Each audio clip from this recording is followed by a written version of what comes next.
I am so thrilled that you and your people said yes to letting you come on my show, because I have watched your work for a long time, and thank you. And I was always kind of looking for a reason to reach out, and then I saw you had your book come out, which they were your folks were nice enough to send me an e-copy of it, and I got to tell you, I love it. It is fantastic, and I wish that I had written it.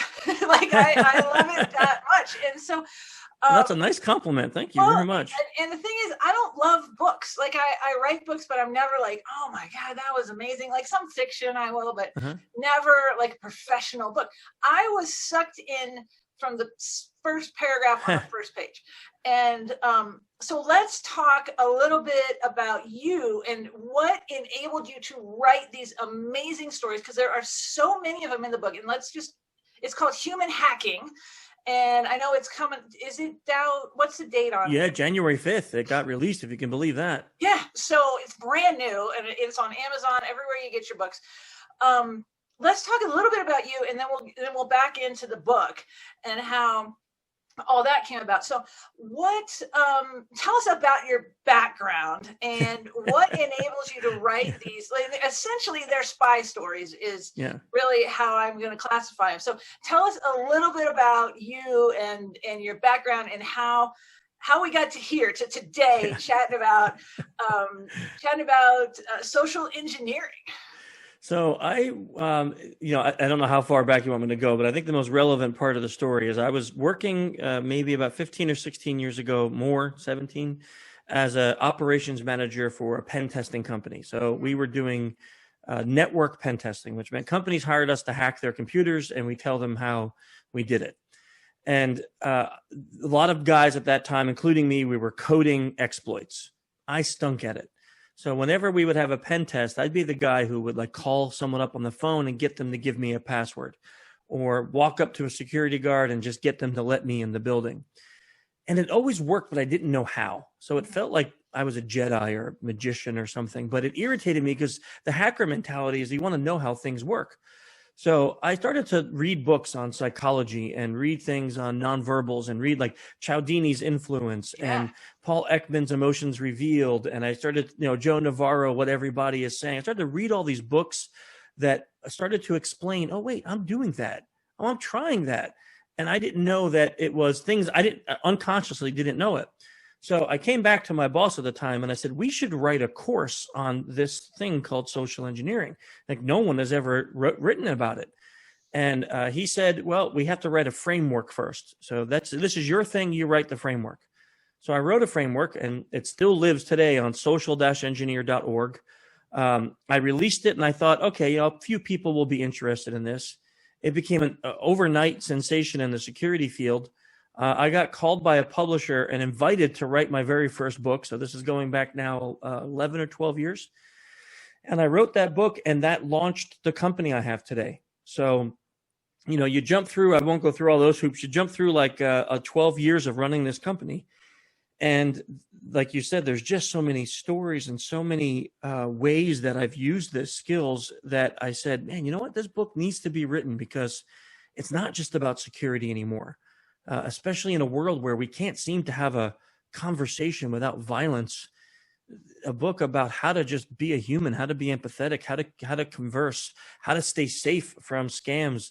These things are so important that I think it needs to happen, and that really was the motivation for it through the years. Well, here's why I really liked it is because I've always thought of because I'm a body language expert, and I focus really in two areas. One is persuasion and influence, and the other is lie detection and fraud prevention. And the reason I really liked your book is because you took what can be a dark topic, which is social engineering. Now I know you have a great definition of social engineering. Let me tell you mine, and then you tell me yours. Because I always termed it as high stakes persuasion, but you have a different definition of that. Do you want to jump into that a little bit? Yeah.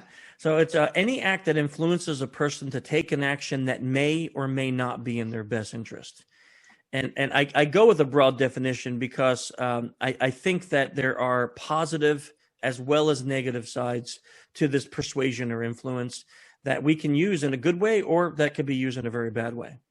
Well, right. And so let's talk about some of these ways that you've been hired to use this, and then let's flip it and talk about some ways that may be more I don't know, social, like for social good, Yeah. as opposed to like somewhat nefarious uses. So you've posed as a delivery guy to get into a building. It sounds like from some of the stories in the book, like using ladders to hop over fences and secure areas. Like what are some of the fun ones that you've done where you're like, oh my gosh, I can't believe I just pulled that off? Yeah, so let me see. One of the crazier ones was last year, of course, pre-COVID.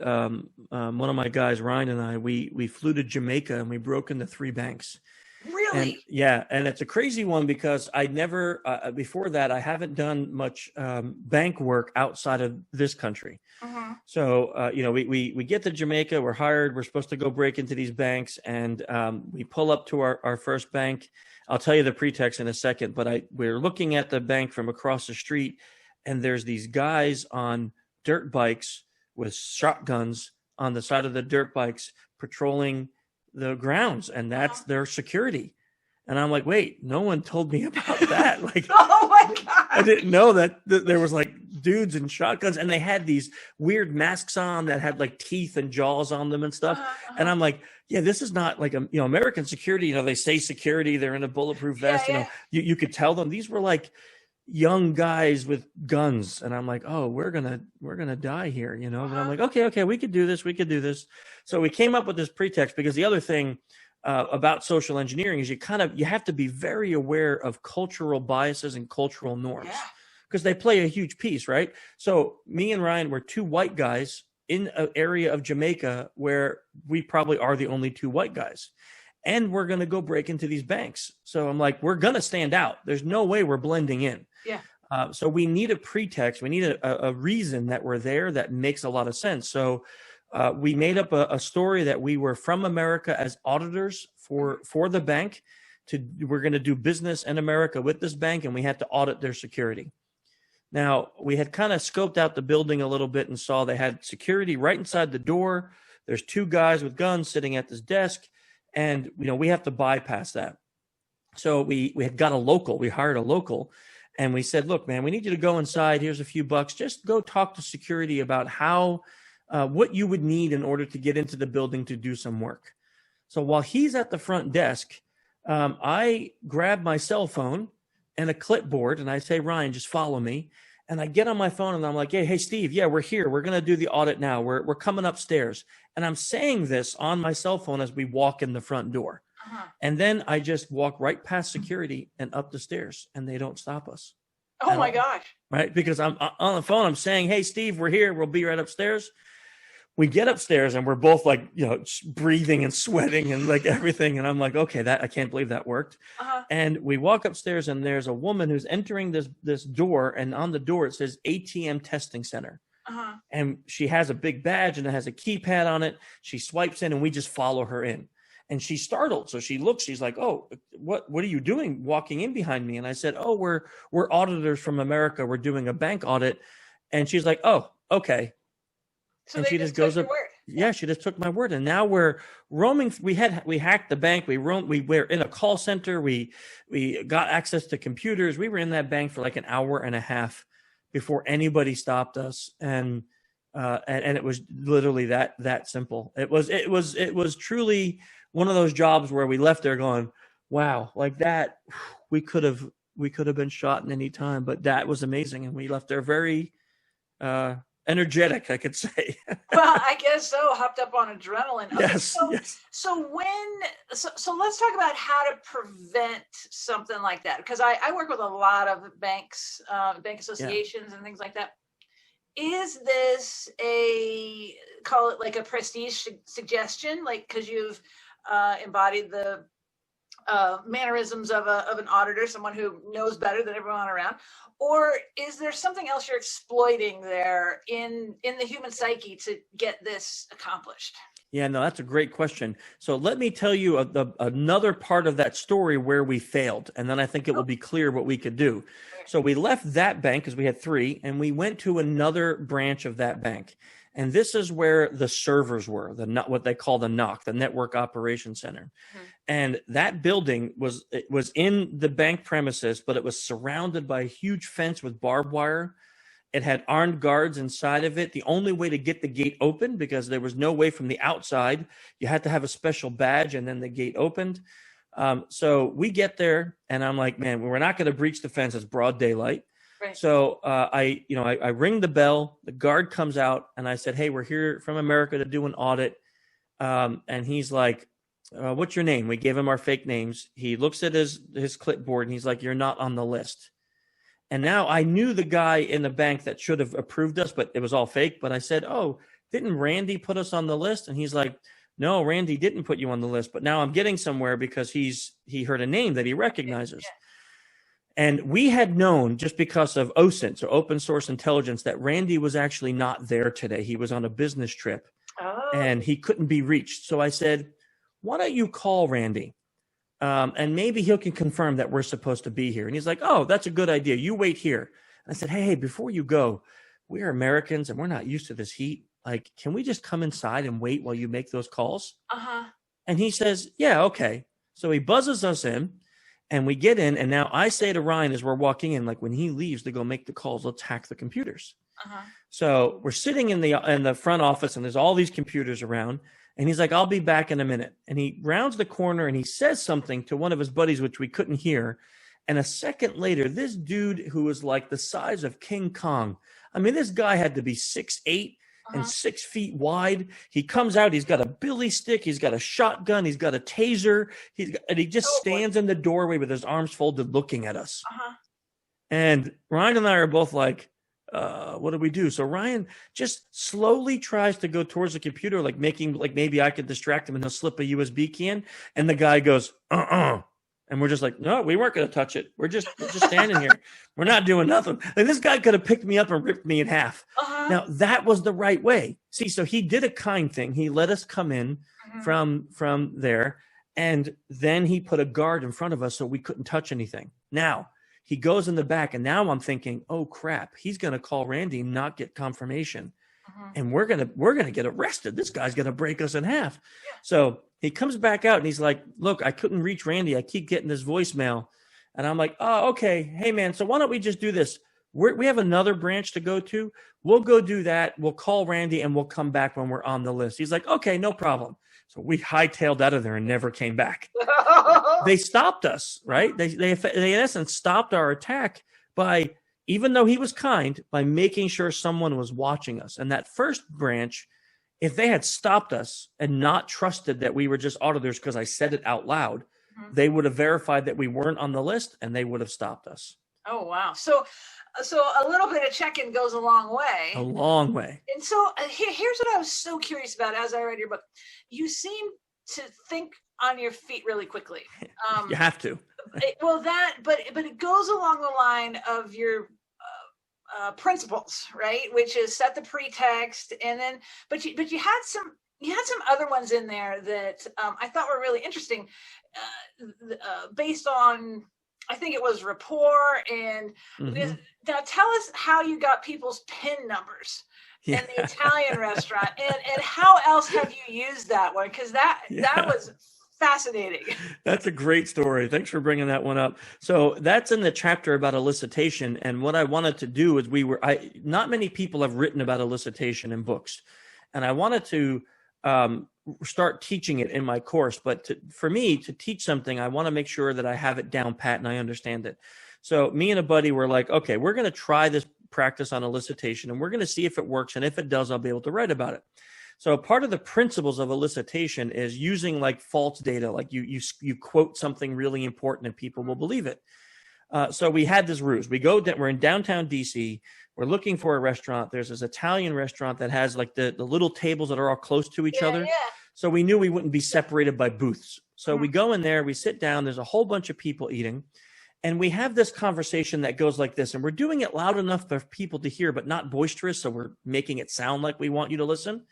So he says, hey, Chris, did you read in that USA Today article about 68% of all people use their birthday as their password? And I said, I didn't see the article, but I said, that makes sense. I do. I said, it's really easy to remember 0871. Mm-hmm. And he goes, really? That's your PIN? I'm like, yeah, it's just easy to remember my date of birth. And the guy sitting next to us looks at his wife and goes, I told you, you're just another statistic. You should never use your date of birth for your PIN. And she says, but it's really easy to remember 0763. Uh-huh. And he goes, yeah, but that's why you shouldn't use it, because you're just a statistic. And he goes, she says, well, I can't remember your PIN, like 041826. And he goes, of course you get it wrong. You always mess it up. It's 041862. He goes, stop mixing up the last numbers. And we're both saying there, oh my God, these two people just gave out their PINs like out loud. Yeah. So the waitress comes over and she says, I use Bank of America and they allow me to use letters and symbols. So I just use my daughter's favorite stuffed animal and her month of birth. So it's Panda 7. Mm-hmm. And we're all like, oh my God, like this group of people are now giving us their PIN numbers because we didn't ask for them. And that's what elicitation is. It's getting information from people without directly asking for it. So we did this thing and nobody knew that we were doing it. Well, now, if you were a bad guy, let's just say, and you had that all of a sudden in an Italian restaurant in DC, what would your next step be? Like, what else would you elicit there? How would you do it? Right. So now let's just say the guy next to me, let's use that couple, right? So the guy next to me, I have both of their PINs. Now maybe I'm like, my buddy might lean over and he might go, yeah, that's why I'm telling him. Same thing you're telling your wife, like, don't use that. That's too easy, right? Uh-huh. Now, hey, what's your name? Oh, Paul, my name's Chris. Hey, nice to meet you guys. And now we start to learn, hey, do you live here? We're down here for business. Oh, yeah, you live right around the corner. That's great. What do you do for work? Now I'm finding out, okay, their name, where they live, what they do for work.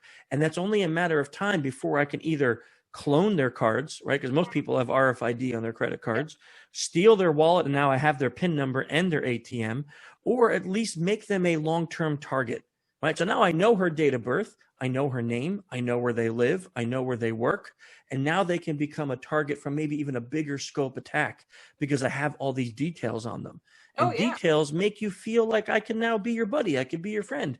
If I bump into you tomorrow at the Starbucks, you might not think, oh, he's following me. Oh, wow, you said you were here. What a coincidence. Hey, I remember you from the restaurant yesterday, right? Yeah. Oh, Beth, it's really great to see you again.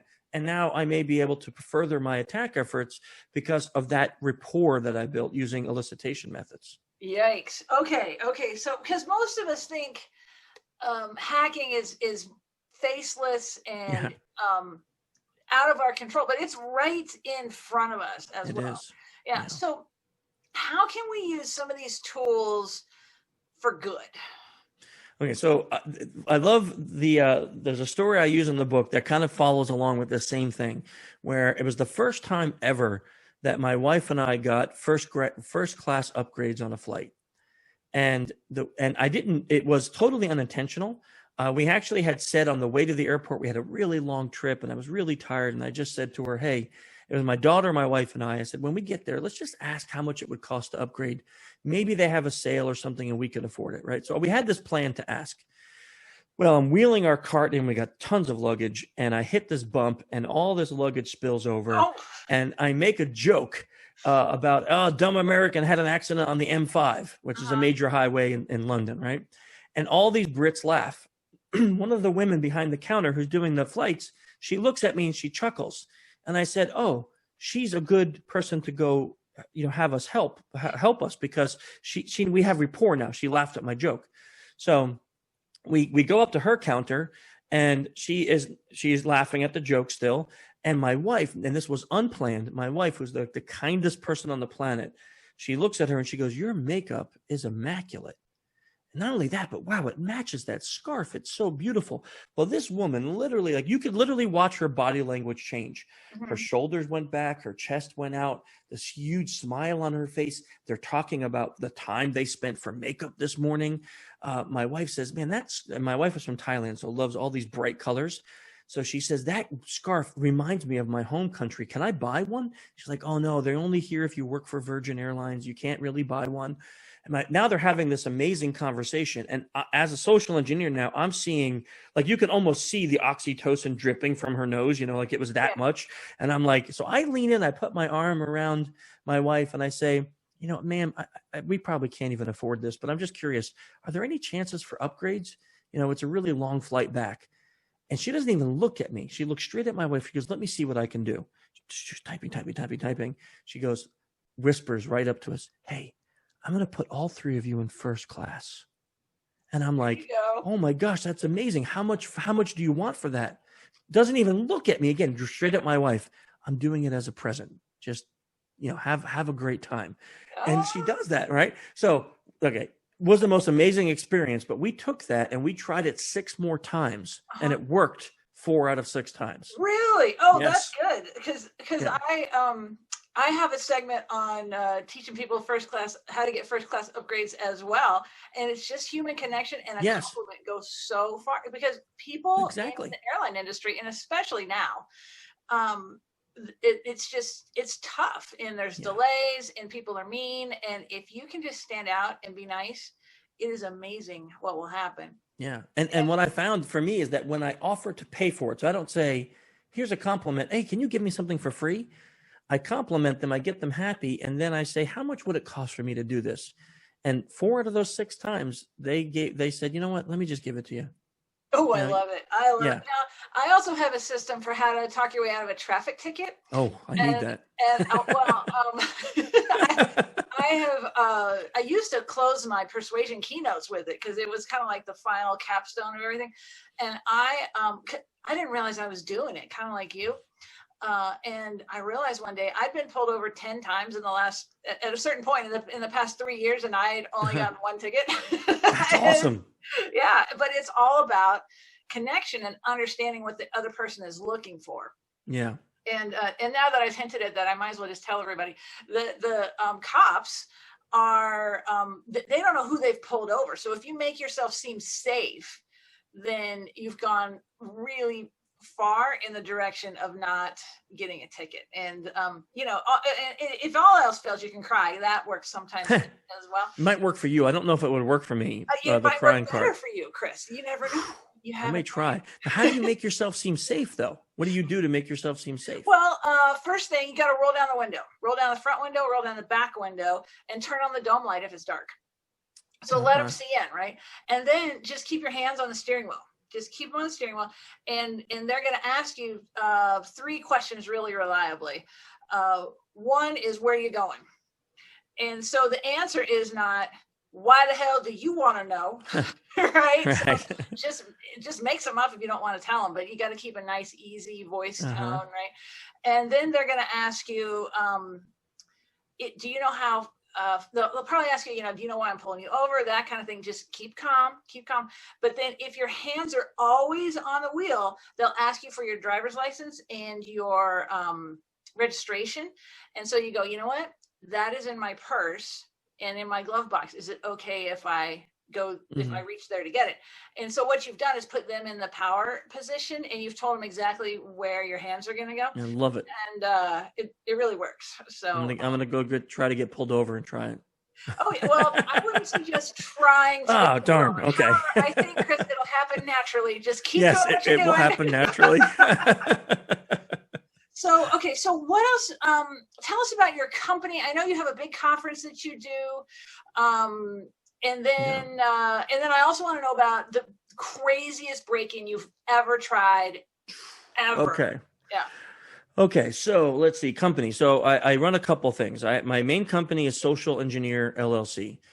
We only do human-based corporate pen tests, right? So we do all like phishing as a service, vishing as a service. Right now, because of COVID, we're not doing many break-ins. We're not flying anywhere, but we do that. Of course, post and pre and post COVID, we do those things.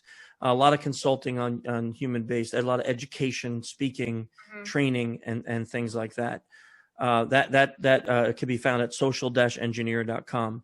I also run a nonprofit. It's called Innocent Lives Foundation. I'm the CEO of that. Oh, cool. Tell us about that. Yeah, the nonprofit is so what has happened a number of times in my career is while working with corporations, I've uncovered people who were using their corporate machines to exploit children. So to create child pornography or Oh no. to trade in child abuse material. And I've worked with law enforcement over the years to have those people apprehended and arrested. And I thought one day, I wonder if other people in my industry are having the same experience, but not knowing what to do. And I found that more did. So I started the ILF 3 years ago to bring together people from my industry that have amazing talents. And we work closely with law enforcement to use our talents to unmask people who are abusing children and then get them arrested, especially on the dark web and on websites where they're grooming children. As of this third year, we've finished 305 cases, with 247 of them being active with law enforcement. A lot of our work has led to arrests and things like that. So we have 50 volunteers, 5 full-time employees, and we're a 501c3. So you can find out more information on instantlivesfoundation.org. But that's one thing. And then you mentioned the conference, which is aptly named the Human Hacking Conference. It will be our second year this year. And what I did is what I loved about my work is I got to work with and talk to so many great people like you that aren't in InfoSec, but do things that are really much like it, like Joe Navarro. Like Dov what a Baron. classy guy, huh, Joe? Man, Joe's amazing. I love that guy. And I got a chance to meet him and work with him. And then people like Robin Dreek, who was the director for the FBI at the BAU for so many years. And now he runs a company consulting people on how to earn trust and build rapport. People like Stephanie Paul, who was an actress, and she does some great things now with consulting. The list can go on, but I gathered all those people together and said, would you teach half-day courses to help anyone who wants to learn how to use the skills you have to become better? Mm-hmm. So we started the Human Hacking Conference last year. It was really successful. This year, of course, COVID's kicking us. Oh. So we're doing it virtually. Cool. March 11 through 13, and all of those trainers plus a dozen more will be there. Chase Hughes, Dov Baron, Ian Rowland, who's like the world's leading cold reading expert, R. Paul Wilson, who's like a con man, a legitimate con man. All these people are coming in and they're doing trainings, and you can sign up for it and come to these trainings virtually and learn from these folks. So I'm really excited about that conference because it's just one of those things that if it was there, I would have been going to it for years. So I made the very thing that I've always wanted, which is really cool. Oh, I love that. Oh, that's, yeah. And I got to tell you, you have the biggest names in the business. Thank you. There. So I don't think anyone's gonna be able to knock your, I hope not. Credibility. I hope not. I mean, what we did is we got people who really have established their names for years. Mm-hmm. And I just 1 second to hopefully not be too braggy, but I'm really proud of this. Joe Navarro and us have signed a contract that his only U.S. based training will be at our conference. Oh, really? Yeah. So he'll do private trainings, of course. So I want to make sure people know that. But his only public U.S.-based training is with Human Hacking Conference now. Wow. You got the experience last year was so good. And he is such a master at what he does. Isn't he? Mm-hmm. And I love working with him, and I love being mentored by him. And to have that, it's like people need to come and just learn from him. But we have so many other. Mark Bowden coming. Oh, Mark Bowden's coming, and he's doing a class on nonverbals. The list just goes on. It really is I went out and I said, who would I want to learn from? And I invited all those people in, and they went, and magically they all went, yeah, I'd love to come and do that. Oh, fun. Well, one day you'll hire me. I know. So. Yes, we'll have to have you come in and do body language stuff, and even those little tips on persuasion and things are awesome, because these are things that people don't really think about, and that you can use it every day. Like you said, they picture hackers as these hoodie wearing hoodlums in the basement, and not like, hey, every day you can use these skills and not have to be a jerk to people. You can be a great person and use them. Well, you can use it to make people's life better. Right. Is the thing. And so let's talk about deception for a minute, and how can we use detecting deception to make people's life better? So I'll go and then you go. So yep. I was in, we were remodeling our house. It's been 5 years ago. And my husband is really good. He does it all himself. Won't let anybody in the house with a tool. and he's a rocket scientist, like a real rocket scientist. Really? Oh yeah, Wow. yeah. And he's a farm boy, and everything is built, and it is double built and Wow. perfect, right? So we didn't have a kitchen. He had torn everything out of the kitchen, and he wanted to build it back how we wanted it. And all I have is we've been working all day, and it was 8 o'clock at night. We're so hungry. We go to the store. The store is like 3 blocks over here. We go to the store, and now see, he's picky, right? So he doesn't like, you know, that chicken that they have in the store, the rotisserie chicken, and it's in the little heating section. Yep. And you walk by, and it smells so good. Like I feel like it's like you know those smell waves on the curtain? Yes. Yeah, I feel like that, and so I'm floating over towards it. He doesn't like the chicken. I'm with him. Because now I want to find, now why don't you like the chicken? It's always so greasy, and I just don't. I can make a better chicken at home than they can make there. But I'm with you. When you walk by it, my brain just goes, I want that chicken. Yeah, totally. Okay, so he doesn't like it for a different reason. Because he's an engineer, right? Cost benefit analysis. He thinks it's too much work to get the chicken off the bone for the amount of chicken that you actually end up with. Wow. Okay. No, I would not have gone that deep. This is what I'm dealing with at the house. Okay. Yeah. So the smell waves have floated me over to the chicken. Remember, I'm hungry. It's 8 o'clock at night. I'm like, Matt, can we just get a chicken tonight? Can you just make it work? And he goes, yeah. Like that. Like, so he's telling me no with everybody in his town. And he goes, yeah. And I'm like, okay. I stop in the middle of the grocery store. I'm like, you just lied to me. I said, you just lied to me. I know you did. And so we need to not have the chicken, and I need you to tell me the truth. And from here on out. And so he goes, oh my gosh, yes, I don't want the chicken. And so we looked on the top of the shelf, and I'd never seen this before, and I'd never seen it since. And we had a turkey breast in one of those bags that was sitting there heated. I said, would you like the turkey instead? And he's like, yes, can we just get the turkey? I'm like, great, right? So you can actually make someone's life better by detecting deception, right? Because they may be just lying to make you feel good or to smooth things over. So what do you got? How do you use your powers for good? Wow, that's great. That's a great story. I don't know if I can top that one. You know, wow. I think for me, the ways that I've been able to use these skills successfully is with my family. So learning how, I think there's a lot of misconceptions when it comes to body language that are taught out there. And I had an amazing privilege of, my second book was co-authored with Dr. Paul Ekman. Oh, wow. So, like, honestly, with that alone, I could just like end my career and be like, that was it. I'm done. That was awesome. Like, it's that all was downhill from here, Chris. Yeah, I know. So for people who don't know, Paul Ekman really started the whole study of microfacial expressions, and he did that back in the 60s? 60s. And he went to, well, I'll let you tell how he did it, because you can probably tell better than me. Well, he had this notion that that we have these base emotions, that he counts 7 base emotions, and that we express them all on our face exactly the same way, regardless of culture, gender, race, religion. Age. He said that we do that, and he wanted to prove it. So he flew to places like Papua New Guinea that they'd had no newspapers, no radio, no TV. And he filmed people making facial expressions during emotional triggers, and then compared that to people in Western societies, and was able to prove scientifically that we have these universal facial expressions.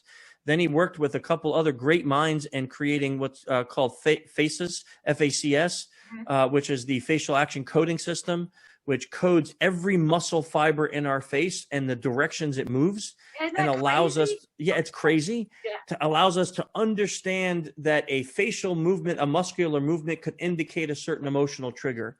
And in working with him, one of the things I learned was that there's a lot of misconceptions when it comes to nonverbals out there, both body language and facial expressions.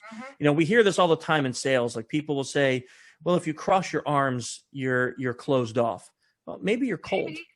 Yeah. Maybe you're cold. Maybe you're closed off. Maybe you're cold. Maybe you're comfortable. Who knows? We don't know, right? The way to get from the maybe to yes, this is what it means, is by asking questions. Exactly. Right? And I've been able to use that with my kids, because, like, my son, Now, how old are your kids? Tell us about your kids. My son is 28 and my daughter is 16. Okay. Now my son still does this, but when he was much younger, he has this like perpetual motion leg, like it never stops moving. Yeah. Right. And people I remember parenting books even saying this, that if your kid's fidgety, they're probably deceptive. And I'm like, that doesn't ring true, because my son was never a liar. He was always one of those people that was like insanely honest. So I heard, one day he goes to this gathering, this party, and someone calls me and says, hey, Colin was in a fight with one of his friends there. You might want to talk to him about it. Uh-huh. So he comes home and I'm like, hey, how was the party? He's like, great. And that's all he says. And he leaves. So I'm like, okay, he doesn't want to talk about it. So I got to figure out how I'm going to get him to talk about it. Mm-hmm. So the next day we're sitting there, Colin's leg is always moving. And I said, so, hey, who was at the party?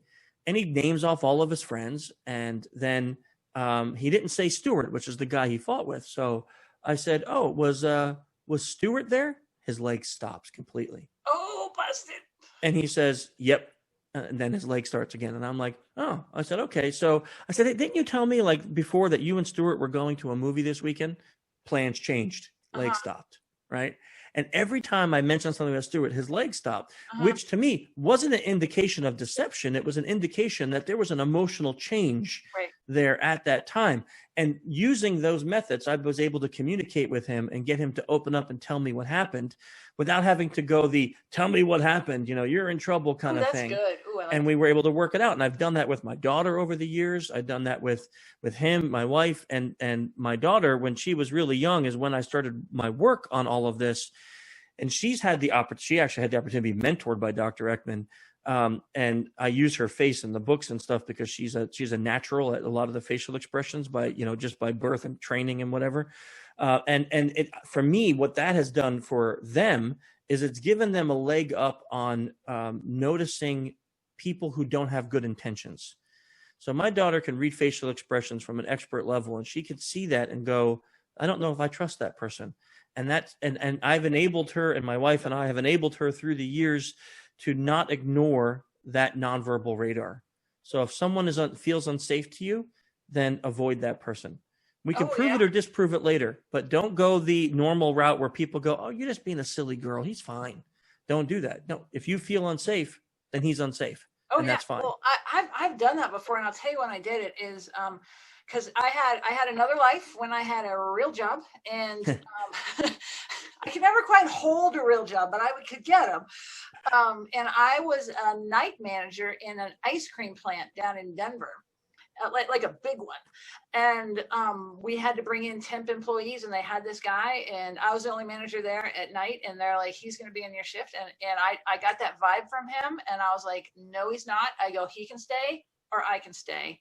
And that is it. And they listened to me and they sent him home.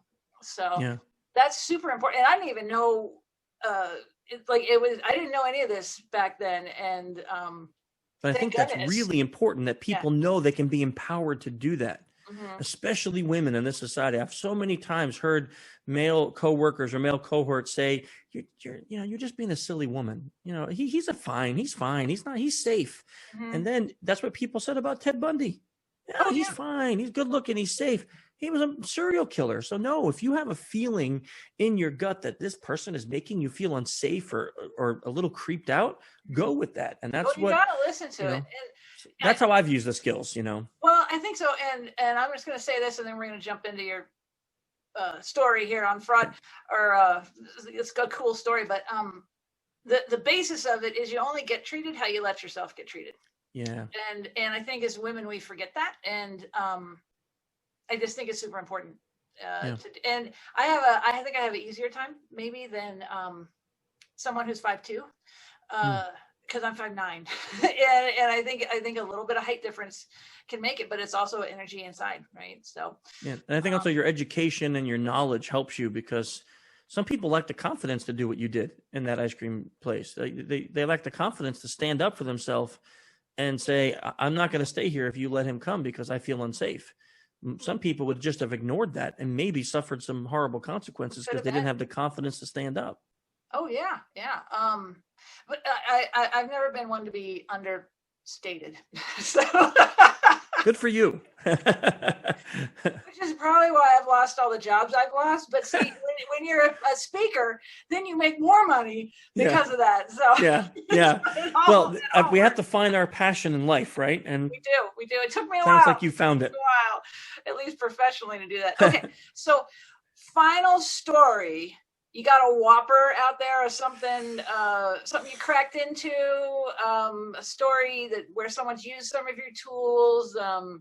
I do. We were, okay, so we were breaking into an armed facility here in this country. Okay. And when I say armed, I mean the security detail was ex-Marines and SOCOM, and they carried automatic weapons. And I had done, my buddy and I, Ryan again, we're out there, and I had driven this Suburban that we rented. So we were out in a different state. So we rented this car, the only car at the place that was Suburban. And we had driven it about a half a mile away from this facility we were supposed to go into. And I launched my drone, and I was going to fly it over the facility. And I was going to fly it just to see if I can pick up anything in the fence, like an area that was weak or that was cut. So that way at night we can come back and go to that location because it was pretty big. Okay, hang on, back up. Yeah. Why didn't they shoot your drone down? That's a great question. So here's the thing. I flew it up high enough that we were safe. But then, and here's the part of the story, then I got a little cocky and I brought it really low because I thought I saw an area in the fence that was good for us. So I brought it low. And soon as I did that, I saw a guy look and point. Oh. And I'm like, crap. So I bring the drone back. We pack it up, we get in the car, and we start driving away. Now, I don't know that anybody caught us, right? I'm unaware of that. So I said to Ryan, I said, look, why don't we just do this? Why don't we just pull into the parking lot real quick? We'll take a couple quick shots of the locks on the fence. We'll go back to the hotel. We'll see if we can identify the locks. Maybe we can get the pics that are right for it, and we'll come back tonight. So I pull in the parking lot. Ryan snaps a couple of pictures of the lock, and I'm now in reverse to pull out. When I put it in reverse, the Suburban's reverse camera comes up, and there are 8 guys with automatic weapons running at the car. Oh, shoot. So Ryan says, hey, why don't we just get out and lay on the ground? And I'm like, oh, heck no. We're going to get caught. We're not going to be able to break in tonight. Yeah. So I put it in drive, and I floor it, and we peel out, and we just get the heck out of there. To this day, I don't know why they didn't shoot us, right? Oh, my God. So we flee. We get back to the hotel. That night, we come back, and I'm like, we can't go in the same way we came in today because our car is probably on camera. So about a half a mile away from the facility, there's this giant field, like this field that just kind of leads to the back of it, but there's not a road. It's just a field. Okay. And I'm like, we got a Suburban. Let's just drive through the field. So we pull off road, and we're driving through this field. Our lights are off. We're driving super slow. We're literally navigating because Ryan's got Google Maps up with satellite view. And he's telling me, hey, there's a culvert. Don't go this way, go this way. And we're navigating in the blind with Google Maps, right? Oh, perfect. Driving super slow. Yeah. So we get all the way out to the facility. We park the car. We get out. And I could see all these lights. I could see people walking around the facility. We had I messed up this part. We stole a ladder from another facility of theirs just down the road. So we stole a ladder. We come back. We grab the ladder from the back of the Suburban, and we just wait. And we wait till people are gone. And now off in this distance where I was trying to get that drone shot, there's a light that's not working. So it's really dark. So I'm like, let's go over there. So we put the ladder up against the fence, and I climb on it, and bam, we breached the facility. This fully armed facility, we breached it with a stolen ladder and a couple pieces of rope. And we're roaming around this facility for an hour and a half, and nobody catches us. Wow. Yeah. And the next day we come to, report and tell them like, hey, we did this. They don't believe it. And we had left the ladder and the rope. And we said, go to this spot in the fence. And they go, and they're like, crap. I'm like, yeah. Oh my God. Yeah. So it's those stories are always super scary because, we're in this armed facility, and it's 1:00 in the morning. Yeah. So, and we're wearing black, and we're running around. I can only imagine that if these guys round a corner and see us, we're just praying that they have the arrest first and shoot later, as opposed to shoot first, arrest later. Yeah. Oh my gosh. Yeah. Wow. Wow. Okay. Okay. Well, okay. So tell us one more time, if people want you to come break into their business and show them their weaknesses, how do they find you? social-engineer.com. Got it. And of course, make sure you go out. First thing you should do, get Chris's book. It's called Human Hacking, right?